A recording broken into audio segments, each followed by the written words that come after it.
Shalom, selamat pagi. Tuhan Yesus baik, selalu baik dalam hidup kita. Dan teruslah berharap dan bergantung kepada Dia. Dan selalulah menjadi pribadi-pribadi yang tidak lagi menuruti nasihat orang fasik, tidak lagi berdiri di jalan orang berdosa, ataupun duduk dalam kumpulan pencemooh. Karena itu kita menjadi orang-orang yang seharusnya bisa bertumbuh seperti pohon yang ditanam di tepi aliran air, di mana pohon itu bisa merambatkan akarnya. Dan itu terjadi ketika kita terus menyukai hobi dengan firman Tuhan. Karena itu kita masih lagi terus membaca dari Kisah Rasul pasal 18 ayat 1 sampai 21, Mazmur pasal 145 ayat 1 sampai 21, dan Amsal pasal 18 ayat yang pertama. Kita masih belajar tentang polanya Allah, dan polanya Allah yang kita ikuti ini adalah ketika kita hidup dalam ketundukan dan ketaatan. Dan karena Allah itu adalah kasih, maka polanya Dia itu adalah pasti mengasihi. Karenanya kita membaca bahwa biarlah kita menjadi sempurna. Apa bedanya kita dengan orang-orang yang tidak mengenal Allah? Apalah bedanya kita dengan orang-orang yang tidak mengenal Allah kalau kita hanya mengasihi orang yang mengasihi kita?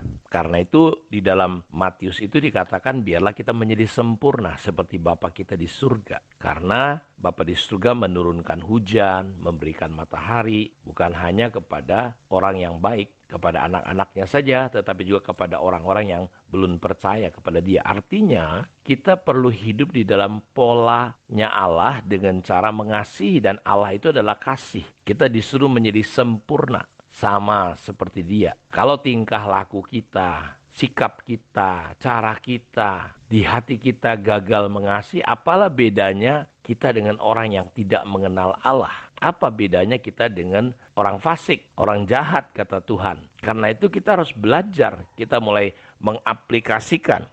belajar mengaplikasikan pola Allah yang adalah kasih, itu yang kita harus hidupi dan kita gunakan. Karena itu ketika kita hidup di dalam kasih, saya percaya kasih itu adalah sabar. Seperti yang sudah kita pelajari dalam 1 Korintus pasal 13 ayat yang keempat. Kasih itu sabar. Kasih itu murah hati. Jadi kalau ada orang Kristen, dia tidak murah hati, dia begitu kikir, pelit, jangan-jangan dia bukan hidup di dalam polanya Allah. Dia hidup di dalam polanya manusia. Saya sudah ajari kemarin bahwa manusia itu polanya adalah bekerja dan ingin hasil. Kalau pola iblis itu hanya mikirkan hasil.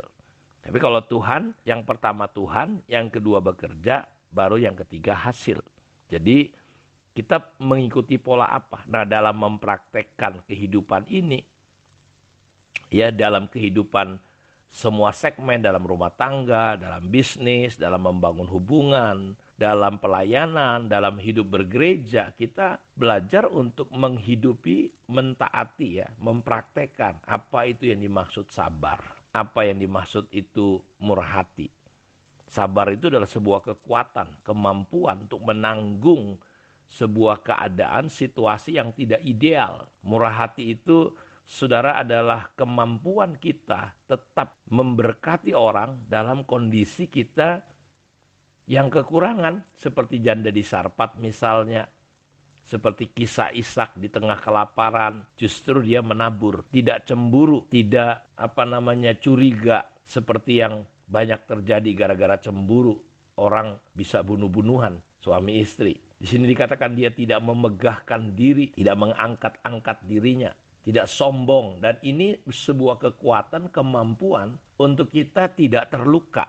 Ketika kita hidup dalam kasih, kasih adalah tidak menyombongkan diri, memegahkan diri, itu adalah sebuah kekuatan untuk kita punya daya tahan, tidak tersinggung, tidak sakit hati, tidak terluka. Ya, kasih dia tidak melakukan yang tidak sopan. Jadi kalau ada anak-anak muda, ya, dia saling mencintai, ya, dia tidak melakukan yang tidak sopan. Jadi kalau dia melakukan hal-hal yang tidak senonoh, itu bukan kasih. Ya, dia punya kekuatan menahan, mampu hidup di dalam kekudusan, sehingga dia tidak melakukan tindakan-tindakan yang tidak benar. Dia tidak mencari keuntungan diri sendiri. Ya, Dan dosa akhir zaman adalah orang mencintai diri sendiri. Kasih itu tidak seperti itu. Kasih tidak mencari keuntungan diri sendiri. Jadi dia lebih memikirkan apa menguntungkan Tuhan, apa yang menyenangkan Tuhan, bukan hanya untuk egonya. Dia tidak pemarah. Dia punya kekuatan untuk tidak marah. Kebalikannya, kasih adalah lembut. Dia bukan orang yang berespon cepat. Dia tidak menyimpan kesalahan orang lain. Itulah kasih. Kasih tidak menyimpan kesalahan orang lain. Ya sudahlah, selesai sampai di situ. Dia tidak membawa hal-hal yang tidak baik. Dia masukkan ke dalam hatinya. Seperti kebanyakan orang percaya hari ini. Seringkali ada masalah-masalah. Dia bawa itu sampah-sampah dalam hidupnya. Dalam ayat yang ke-6, 1 Korintus 13. Kasih itu tidak bersuka cita karena ketidakadilan. Jadi saya percaya sekali kalau kita hidup di dalam prinsip pola Allah ini, kita tidak akan pernah bersuka cita karena ketidakadilan. Tetapi dia bersuka cita karena kebenaran. Kasih adalah seperti itu. Dia menutupi segala sesuatu, bukan membuka aib, bukan malah bikin heboh,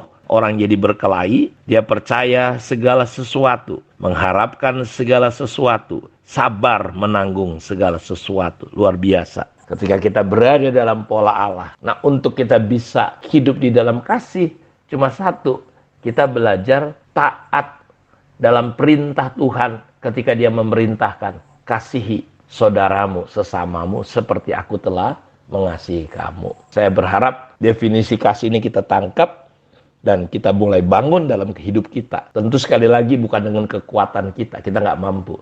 Kita tinggal hanya praktekkan saja, menghidupkan seperti saya bilang kemarin, seperti tombol lampu, tinggal pencet, nyala. Kasih sudah ada dalam hidup kita.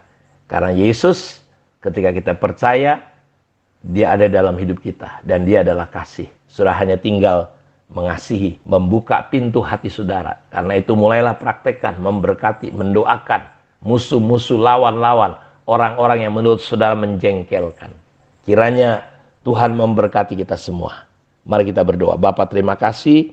Diberkatilah semua anak-anakmu dimanapun mereka berada. Ada lawatan Tuhan, ada kebaikan Tuhan, ada anugerah Tuhan dalam hidup umatmu. Kami mau belajar hidup di dalam polamu Tuhan. Dalam nama Yesus kami berdoa.